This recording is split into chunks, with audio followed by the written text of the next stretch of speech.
दोस्तों मेरे 50 ब्लॉग में आपका बहुत बहुत स्वागत है। तो क्योंकि मैं बहुत ही बिजी था वेडिंग शूट में आजकल, तो मेरा बेटा एडिट कर रहा था। और ये देखो बॉबी, इसको प्यास लगी थी तो ये कैसे मेरे को लेके जा रहा है। और कहते हैं ना कि जानवरों में ये बोलते नहीं लेकिन बिना बोले ही सब कुछ समझा देते हैं। तो इसने पानी पिया और चल पड़ा। और उसके बाद ये मेरा बेटा आर्यन, इसका सीनियर स्टेट का मैचेस थे फुटबॉल के, नहान जाना था इसको, तो मैं चला इसको छोड़ने के लिए। और यहाँ इसके दोस्त मिले, ये भी इनके साथ ही जा रहे थे, आर्यन के साथ है।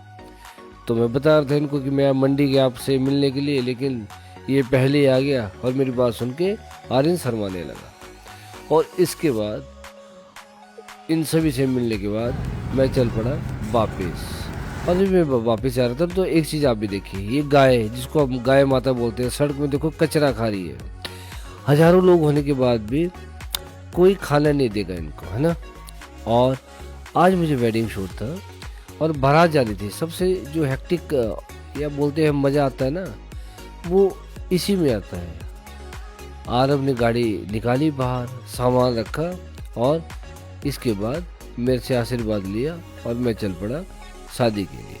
आज तानिया जी की मैरिज थी तो मुझे वहाँ जाना था बारात में। तो हम चल पड़े, क्योंकि ऐसा था ना, जो वेडिंग की जो टीम होती है ना, एक्सपोजर जो होता है वो पहले वहाँ पहुँचा था। ये देखो, ये वो डफेंडम लड़का बहुत ही प्यारा है। उसने मेरे को देखा और हाथ मिला, लेकिन यहाँ देखो बहुत ही ट्रैफिक थी, इसलिए मैंने सड़क के किनारे गाड़ी खड़ी की और सबसे पहले भगवान जी का आशीर्वाद लिया। और देखो ना, दूल्हे की गाड़ी तैयार हो गई थी। और यहाँ देखिए ना, हर एक से मिलना जरूरी होता है, क्योंकि यही तो प्यार है। और अपना काम शुरू कर दिया, क्योंकि बहुत ज़्यादा मतलब थे। बार बार तो मैं आपको दिखा नहीं सकता, शॉर्ट्स लंबे हो जाएंगे। लेकिन फटाफट हर एक जो तैयार थे उन सभी के साथ मैंने फ़ोटो सेशन किया। और इतना फास्ट किया तो मेरे को तो इतना एक्सपीरियंस हो चुका है। और भी बारात जा रही है। बारात जाने के बाद ये मेरे दोस्त बहुत ही बड़े म्यूजिशियन है, आजकल लेक्चरर है शिमला में। इनसे मिलने के बाद मैं चल पड़ा।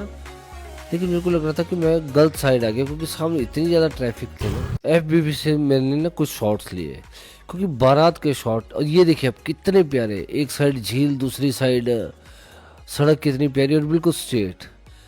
मेरे को शूट करने का इतना मज़ा आया ना। और घर बहुत दूर था, लोहारा में 8-10 किलोमीटर दूर। तो मैं वहाँ पे गया और ट्रैफिक बहुत ज़्यादा थी, यहाँ भी गाड़ियाँ, क्योंकि बारात के दिन और मैं बहुत पीछे था। तो मैंने वहीं से इसको सारा शूट कर दिया और मेरी जो टीम थी वो आगे चली गई थी। तो मैं फटाफट गया और मेरे को पता था किस किस का फ़ोटो शूट करना है। और मैंने जल्दी से हर एक का फ़ोटो शूट किया, क्योंकि हर एक ना बहुत ही सुंदर लग रहा था। और हमारा भी फ़र्ज़ बनता है कि हम किसी को भी मतलब निराश ना करें। इसके बाद मुझे अपनी बैटरी चेंज करवानी थी कार की। तो टाइम हो गया था, 5 या 10 मिनट बचे थे और जाना बहुत दूर था। तो मैं वहाँ पे गया और वहाँ पे मैंने अपनी बैटरी के लिए बोला उनको कि मेरे को अपनी बैटरी चेंज करवानी है। यहाँ गया तो यहाँ नया स्टाफ था, उनको किसी को पता नहीं था कि मेरी बैटरी कहाँ रखी है। मैंने उनको अपना ब्लॉग दिखाया। ब्लॉग देखने के बाद ये पहचान गए कि उस दिन कौन था। और मेरे को ब्लॉग का बहुत फायदा है, मैंने मेरी बैटरी डाली। और ये देखिए चंडीगढ़ में मेरे ना 2 शूट हो रहे थे वेडिंग के। और वहाँ पे हमारे दोस्त गगन जी संभाल रहे थे सारा। और मैं नेर चौक में आया और ये मेरे दोस्त हैं लक्की पठानिया, इनके पास गया मैं। और क्योंकि काफ़ी दिनों बाद इनसे मुलाकात हो रही थी और ये दुबई जा रहे थे। और इनके छोटे भाई जो नीरज मेरे दोस्त हैं, वो वियतनाम गए हुए थे टूर पे। और इन्होंने मुझे अपना ऑफिस दिखाया। मुझे ऑफिस बहुत ही प्यारा लगा। और काफ़ी दिनों के बाद मुलाकात हुई थी ना, तो बात थोड़ी लंबी चली। और इन्होंने ना और भी कुछ एक मतलब क्या बोलते हैं, शोरूम्स खोले हुए थे कंप्यूटर से रिलेटेड। तो इन्होंने बोला भाई हमें इनको मतलब दिखाते शोरूम। तो बहुत ही सुंदर शोरूम से इनके। जब हम बैठे थे ना, तो इन्होंने मेरे को एक कहानी सुनाई। तो मैंने सोचा क्यों ना उस कहानी को आपके साथ शेयर करूं। मेरे को ना बहुत अच्छी लगी और मैंने इस कहानी को ना घर आते ही सबसे पहले रिकॉर्ड किया, वो भी पहाड़ी में, क्योंकि मेरे को लगा पहाड़ी में मेरे को अच्छा मैं बोल सकता। आज ना मैं अपने दोस्त लग गया, तो मुझे ना दोस्ती का कहानी सुनाई और मुझे लगा भी कहानी तो उसने शेयर करनी चाहिए, है ना। तो मैं देखो कपड़े भी नहीं बदले कहीं मैं आएगी कहानी सुनाने। मुझे बड़ी इंटरेस्टिंग जी कहानी लगी। आजकल क्या ब्याह लगी रहे, सारे पंडित लगी रहे मंत्र पढ़ दे, ठीक है। कई लोग बड़े दुखी होंगे सर इन्हें पढ़ते तो दिमाग खाई तरह बोलिया ब्यागा तो सारे तक मंत्री पढ़ते रहे ठीक है। तो मैं यही ना पढ़ता ऊपर एक कहानी सुना। एक बार क्या कोई बंदा गया उन्हें बोला भाई बोले मैं खरीदने बोले गड्डी तब जो ना बोला 10 बोला तुझसे कुछ तो पढ़ते देखी उन्हें पत्री पत्री तो जी उन्हें पढ़ते पढ़ते नहीं देखी तो पढ़ते बोले बोले भाई तेरे नाम अवस्था आई नहीं बोले क्या ले ऐसे गड्डी लोग आता थी जो सूट नहीं बैठता हो रही थी सलाह बोले यार भैया पढ़ता बोले तो गलत है बोले पढ़ता तो चाहे कुछ भी बोले तो एक गल तुझे छाड़ा ठीक है ना पढ़ता नहीं सुननी बोला से करनी अपनी और बंदा गया और गड्डी ले वो आई गया गड्डी का सोचो बड़ा शौक और से ले गया चंडीगढ़ उन्हें बड़ी लाइटा लुइटा लगाई है बड़ा डेकोरेशन की थी अलग ठीक है कुछ थी लाइटा की थी मतलब के शीटा हर चीज़ मतलब के अल्टीमेट रेनोवेट करती है सही लेकर था काम करता गड्डी मतलब मैकेनिक किसी भी देखो यार भैया ठीक है बोला बड़ी चमकाने लाई गड्डी बोले फिर उन्हें उससे पूछा बोले भाई तेरे घर के थे बोला मेरा घर है बोले पिंडो हिमाचल थोड़ी पुरानी जगह लो नहीं तो बोला ठीक है बोले भाई बोले मेरा काम कर दो बोले क्या बोले मेरी दादा कहने दादी है ना बोले से छाड़ने रो पड़ा था बोले हाँ छाड़ी दो बोले प्लीज बोले बुजुर्ग है बोले बंदे बोले मैं भी सुने पहले चलाओ भी कर ला नई गड्डी चल बिठा दी बोले तो जी यहाँ गए और से क्या कहते गड्डी च बिठा ये थोड़ा जागे नीचे होना कोई और आगे था स्पीड ब्रेकर के रास्ते थे टूट रहे से जी लगे जंप एक लगा जंप और से तीन गड्डी आई थाले को उसे दादू हरी मरी गई हार्ट अटैक का नहीं वो पीछे का देखा दादी रोंदी लगी दादी भाई 50 वर्ष तक था पहले भी बड़ा बड़े आए तो हुआ वो सोच बेचारे बंदे ऊपर क्या बीती हुई है गड्डी नॉइल कहने फिर आ गई है सीन है ना तो बड़ा से बोलो सोचता सकल 12 बजे रहे थे बंदे रे आज तो चलो क्या गले लगने पर जिन्हें से देखी नहीं भुगती हो तो क्या कंडीशन होनी थी इस टाइम ठीक है जी चली गई इसे छाड़े होने से दादू दादी होती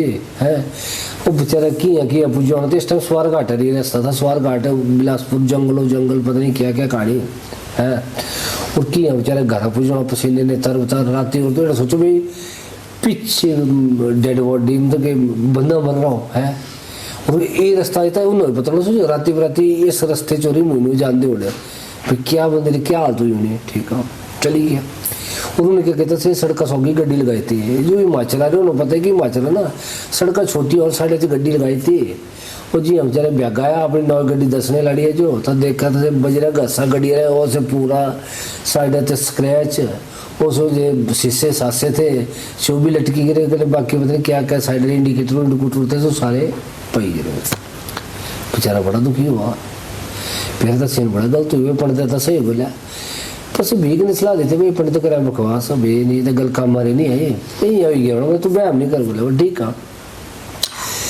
वो तो बस चली गई कि थी लाड़ी सौ के और लाड़ी बोले चलो आज होटल से खाना खाए बोले ठीक है जी बस होते बाद गए होटला बाहर खाया जी गड्डी रखी थी और उतनी देर हो जाए से अंदर बड़े पीछे का तो पता नहीं और गड्डी और उसे मारा घसा से उस गड्डिया हो गया डुल्ला मतलब से इकट्ठी हुई गड्डियाँ और बेचारे उन्हें बोले था पक्का है बिल्लू मेरे नाव नहीं और उन्हें क्या कहता से गड्डी अगले बेचारा जो हुआ इंश्योरेंस लेवा जो होगा आधे प्रति रेट से ठीक रहो बेचते फिर भी कि कुछ दिन सलाह दी थी भी यार तू तो यहाँ फंसेगा चक्कर च पई नहीं होंगी गल्ला ठीक है तो तुझे एड़ा करा भाई नई गड्डी लाओ भी जो साई के भी पता नहीं हो सका है कोई गड़बड़ी और बंदे भी नई गड्डी लेते और नई गड्डी लेने के बाद बंदे क्या कहते भाई लगे कुल्लू तो आंदा और कुल्लू तो जी आ जाया तो रस्ते चौटा लेना एक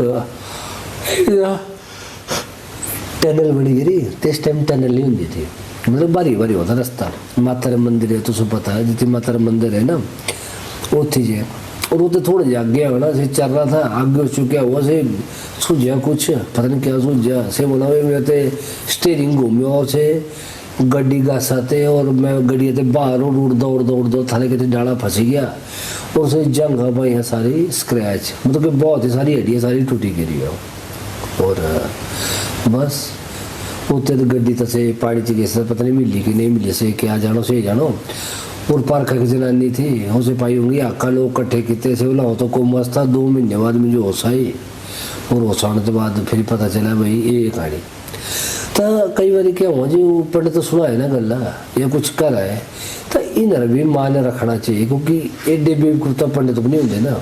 ठीक है किसी पूरा पूरा दिन ब्याह च मंत्र पढ़ दो खासे फोटोग्राफी है सारा बिजनेस है और हजारों साहब ऐसे वेडिंग शूट इवेंट की तरह तो कुछ एक ना यूँ चीज़ें बड़ी बहुत जरूरी है। लोग क्या हो ना जो मंदिर नहीं कह रहा मतलब कि ये चीज़ें होंगी होनी कि नहीं होंगी होनी ये डा करो।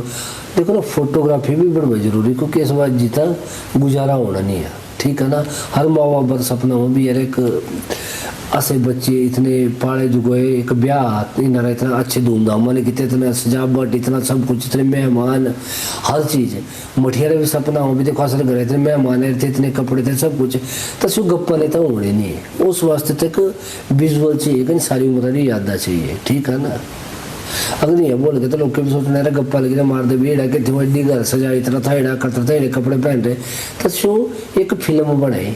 ठीक है तो इस वास्ते बेचारे फोटोग्राफर भी हो बेचारे एक अपनी बेस्ट पार्ट करें 3 दिन जो सिर्फ मतलब कि उन्हें ब्याह का चलाऊँगा सांझे तक रात चलाऊँ। ये बेबी मुझे 2 ब्याह है एक ब्याह चंडीगढ़ कने एक ब्याह केथी हो रहा और उसे टीम लग रही उन्होंने रात 12 एक बजे काम करना। ठीक है 3 4 5 दिन तो ना हर बंदे अपना काम हो हर बंदे अपनी रिस्पेक्ट हो। तो मैं बोला कि ब्याह च इन्हें दोनों बंदे की रिस्पेक्ट करो पंडितारी भी फोटोग्राफर भी। अगर तुम फोटोग्राफर नाराज किते तो तुसारे ब्याह जो याद आई आ शो ठीक नहीं बननी आ और जो कहते तुझे पंडित नाराज किते तो फिर भगवान नाराज हो जाना। ठीक है तो ब्याह वास्ते दोनों चीज़ें बड़ी जरूरी है। ठीक है तो जी मेरी एक छोटी सी गप थी ना ये सुना तो सिर केड़ी लगी इसे दसिया ना। थैंक यू वेरी मच क्योंकि टाइम बड़ा बारी हुई गया ना और मैं भी कहते आया था मतलब मैरिज से आया था फिर मैं अपने दोस्त ले गया तो मुझे गप लगी भी बड़ी सही गप है और मैं सुनाई और पहली बार मैं पहाड़ी चले गया गलादा केड़ा लग गया तुझे दस कमेंट करें प्लीज़। धन्यवाद बाय।